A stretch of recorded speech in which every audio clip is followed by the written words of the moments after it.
Hi hello friends, இன்றைக்கி ஒரு டேஸ்டியான ப்ரான் தொக்கு எப்படி செய்யலான்னு பார்க்கலாம். ஃபஸ்ட்டு இன்க்ரீடியன்ட்ஸ் பார்த்துக்கலாம். வெங்காயம், தக்காளி, அப்புறம் பச்சை மிளகா, கேப்சிகம், கேரட் நீல வாக்கில் கட் பண்ணிக்கோங்க. அப்புறம் இஞ்சி பூண்டு பேஸ்ட்.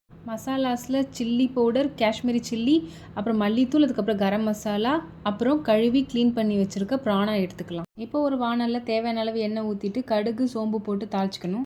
இப்போ வெங்காயம், பச்சை மிளகா, தக்காளி, கொஞ்சோண்டு உப்பு போட்டு நல்லா வதக்கிக்கலாம். அப்புறம் அரைச்சி வச்சிருக்க இஞ்சி பூண்டு பேஸ்ட் போட்டு நல்லா வதக்கி விட்டுக்கும். கொஞ்சம் பச்சை வாசனை போனதுக்கப்புறம் நம்ம கட் பண்ணி வச்சிருக்க கேரட்டும் கேப்சிகம் போட்டு நல்லா வதக்கிக்கலாம். இப்போ நம்ம எடுத்து வச்சிருக்க எல்லா மசாலா பவுடரும் சேர்த்து நல்லா கிண்டி விட்டு தேவையான அளவுக்கு தண்ணி ஊற்றி ஒரு மூடி போட்டு மூடி வச்சிடலாம். அதுக்கப்புறம் ஒரு 5 நிமிஷம் கழித்து நம்ம க்ளீன் பண்ணி வச்சுருக்க ப்ரானை இப்போ ஆட் பண்ணிக்கலாம்.